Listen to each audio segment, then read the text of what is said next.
Phone तो उठाओ Aiza, phone उठाओ। आयजा के साथ कोई मसला हुआ है क्या? नहीं, सब कुछ ठीक है बिल्कुल।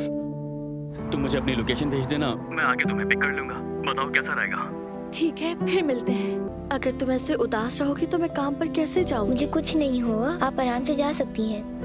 मुझे काम से जाना है मेहमद। तुम्हें जहाँ भी जाना है मैं तुम्हें छोड़ दूंगा।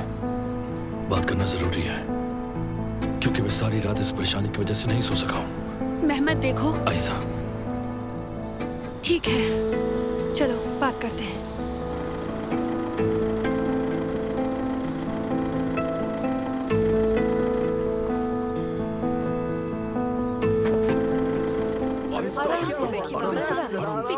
इसे यहाँ रखो ना, आराम से रखो। क्या कर रहे हो? हाँ, पीछे हो जाओ, आराम से।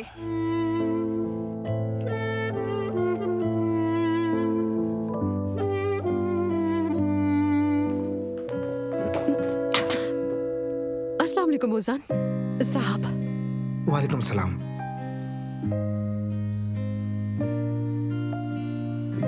माफ करना लेकिन मैंने आपको पहचाना नहीं। मेरा नाम नाज़ली है, जुमाना की छोटी बहन। उमर, तुम्हारा बहुत शुक्रिया। शुक्रिया की कोई जरूरत नहीं है। जब भी तुम्हें मेरी जरूरत हो मैं तुम्हारे साथ हूँ।